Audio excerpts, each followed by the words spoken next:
안녕하십니까, 우종태입니다. 건축사만 잘 만나도 집 절반은 지연세입니다. 이런 주제로 한번 말씀 드려볼까 합니다. 집 짓기로 결정을 하면은 이제 설계, 허가 이런 절차를 밟게 되겠죠. 여기서 이제 건축사를 선정해야 되는데, 건축주로서는 이 선정하는 것이 중요합니다. 이 건축사 업무가 우리가 설계, 기획하고 설계하는 단계부터 시공 과정의 감리, 그리고 이제 마지막으로 사용 검사 입주까지 이 업무가 이리 연결되어 있거든요. 거의 이제 건축주와 계속 이렇게 소통하면서 해야 하는 일이기 때문에 중요하다는 겁니다. 그리고 이제 우리가 허가가 나고 이 시공할 때, 이 시공 과정에 이 설계의 한 분, 건축사를 좀 참여시킬 필요가 있습니다. 그래야 이 건물이 제대로 된다는 거죠. 그 부분에 대해서 두 번째의 사항에 대해서도 제가 좀 설명을 드릴까 합니다. 먼저 그러면 건축사를 선정을 해야 되지 않습니까? 선정하는 것은 보통 보면은 이제 주변의 지인을 통해서 이 지인을 통해서 많이 소개를 받죠. 뭐 소개 받아서 하는 것도 큰 뭐 무리 보통 뭐 그래 하니까 괜찮습니다. 그런데 이제 나는 좀 주문 사항이 많고 설계에 좀 구체적으로 해야 되고 그런 어떤 뭐 좀 제대로 한번 해보고 싶다 이러면은 나름대로의 건축 설계하시는 분을 찾아보고 뭐 선정을 해야 되겠죠. 찾아보는 거는 뭐 요즘 뭐 여러 가지 정보가 많이 깔려 있으니까 그렇게 어렵지 않습니다. 그러면 그 기준은 뭐 어떻게 어떤 뭘 보고 그럼 선정하면 좋겠느냐? 그걸 한 3가지 정도로 제가 말씀드려 보겠습니다. 첫 번째는 이제 내가 짓고자 하는 집, 이 짓고자 하는 집의 그 분야에 실적이 있는 분, 그런 집을 좀 이렇게 지어본 분이 좋겠죠. 물론 이 건축사는 다 이렇게 할 수는 있는데 어떤 분은 보면 우리도 이것도 보면은 오피스를 주로 많이 이렇게 해본 분 있고 주택 쪽으로 많이 해본 분, 또 산업시설, 또 어떤 분은 목조, 한옥 이쪽으로 해보신 분도 많이 있고 그래서 조금은 이렇게 자기 영역이 있거든요. 그래서 이제 그쪽으로 이렇게 알아보는 것이 해가지고 그런 걸 그 실적이 있는 분을 우선 선택하시고 그리고 이제 그 다음에 이제 이분이 얼만큼 디자인 능력이라든가 그런 어떤 일처리 능력, 디자인 능력이 있는가 없는가를 우리가 또 확인해야 되지 않습니까? 그것은 이제 우리가 그분이 지은 건물이나 뭐 책자나 사진이나 이렇게 보면은 이 정도면은 내가 짓고자 하는 건물은 충분히 해줄 수 있겠다. 이렇게 감이 오지 않겠습니까? 뭐 그렇게 이렇게 선정하시면 되고 또 요즘은 또 뭐 디자인 카니까 굉장히 뭐 대단한 참 큰 설계사무소 또 되게 유명한 건축가를 찾아가야 뭐 이렇게 집이 제대로 될까? 뭐 이렇게 또 이렇게 생각하시는 분 다 있겠습니까? 물론 뭐 유명한 분은 잘하니까 유명하겠죠. 그것도 뭐 그만큼 명성을 얻기는 쉬운 일은 아니니까. 그런데 그 디자인은 타고난 이기도 한데 우리 주변에 보면은 또 이 건축사 중에 디자인 능력이 뛰어난 분도 굉장히 많습니다. 발굴이 안 되죠. 그냥 숨어 있어 그렇지 상당히 많다는 거죠. 그분을 찾아서 하시면은 무리 없이 해낼 수 있습니다. 그리고 이제 세 번째가 중요하다고 저는 생각하거든요. 이 일은 이 건물을 혼자 짓는 게 아니고 이렇게 상호에 소통하면서 이렇게 만들어가기 때문에 이 대화가 좀 잘 되는 분이라 해야 됩니다. 그러니까 쉽게 궁합이 좀 맞아야 돼. 그러니까 이제 의사소통 잘 되고 바라보는 방향이 좀 같고 거기다가 취향이 같으면은 굉장히 일하는데 재밌습니다. 집 짓는 거는 자체가 재밌거든요. 재밌게 일을 할 수 있죠. 그래서 이렇게 이 세 가지를 주축을 해서 그 주안점을 두고 한번 아마 좋은 건축사는 선정을 자기한테 맞는 건축사죠. 그분은 선정이 가능할 겁니다.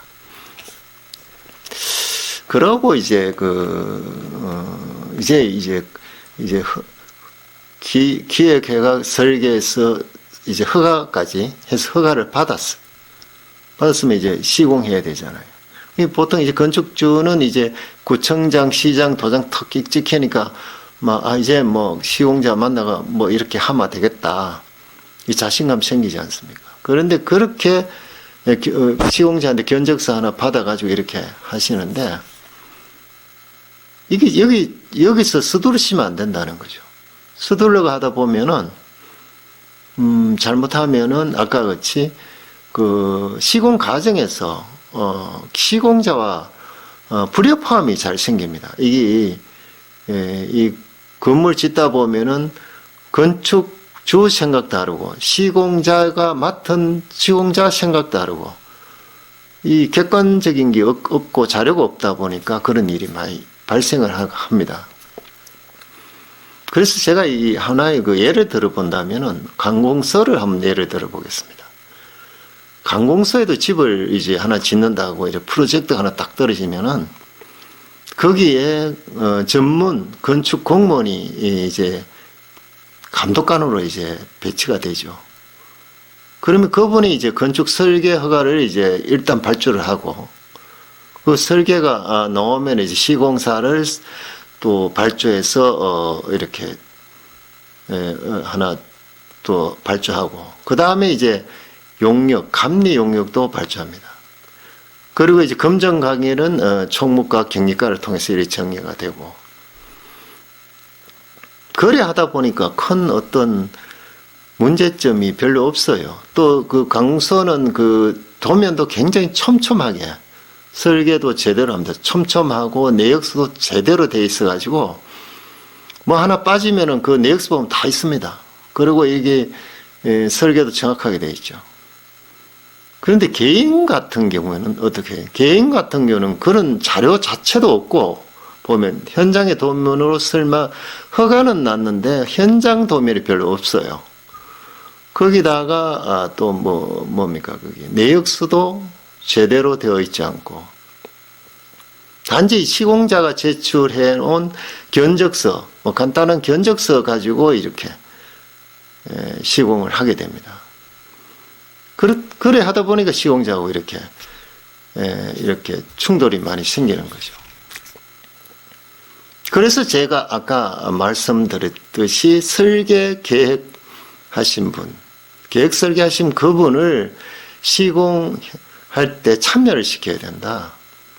물론 이제 그분이 설계했기 때문에 그 건물이 제대로 이렇게 반영이 되려면은 현장에서 지휘를 좀 해주셔야 되거든요.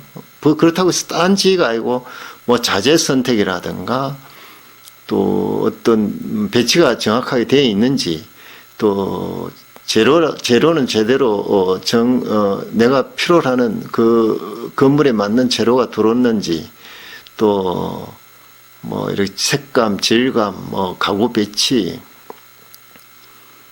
이런 가지 그 있을 거 아닙니까? 그 디자인에 관계되는 게 있거든요.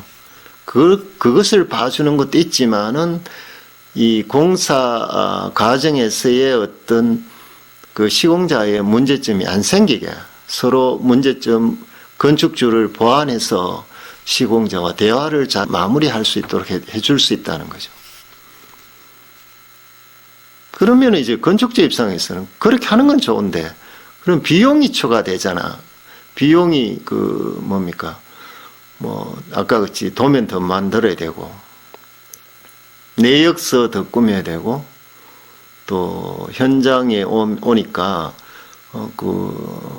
설계 건축사가 현장에서도 계획감리 한다고 해서 또 청구하면 또 돈 줘야 되겠고, 돈이 더 나가지 않느냐?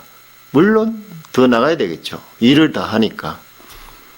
그렇지만은 그걸 하지 않고 했을 때에 불필요하게 나가는 돈에 비하면 이거는 많은 세이브가 된다는 거죠. 그거 안 하고 그냥 했을 때 어떤 현상이 생기겠습니까? 첫째, 이제 하다 보면은 구조가 안 맞고 하다 보면은 설계 변경이 많이 생깁니다. 그리고 또 하다 보면은 또 자재도 변경을 자주 하게 돼 가지고 손실도 생기고, 자재 변경 손실, 또 일하시는 기능공과의 어떤 일에 대해서 이제 네트워크가 잘 안 돼. 소통이 잘 안 되다 보니까 인건비가 또 상승이 됩니다. 그리고 이제 또 잘못된 분이 많이 나오니까 또 부수여가지고 재시공하는 것도 종종 있어요. 또 품질도 저하돼요. 그리고 또 이제 공사 공사 전체적으로 지연이 돼버리고, 시공자와 불협화음으로 인해서 또 금전 관계로 굉장히 불편한 관계가 이루어지고, 심리적으로 마음이 불안하면서 편하지 않고, 그런 과정 때문에 아까 집 지으면 내가 고생한다는 거고, 집 지으면 후회한다는 거죠. 거기서 나오는 거거든요. 그래서 이 돈을, 아까 설계 부분에서 추가되는 그 비용에 비하면 이거는 상당히 큰 돈을 잃게 되는 거거든요. 그래서 이게 건축주가 최초부터 저는 이 정도를 건축의 정도를 딱 이렇게 가도록, 그렇게 가면은 문제없이 이렇게 일이 마무리되는데, 그걸 이제 등한행하고 가다 보니까 이런 어렵고 힘든 건축이라는 것은 어렵고 힘들다 한 말이 나오는 겁니다. 집은 누구나 지을 수 있고 누구나 또 많이 짓습니다. 그러나 제 생각엔 제대로 지으려면은 아무나 못 짓는다 이거죠.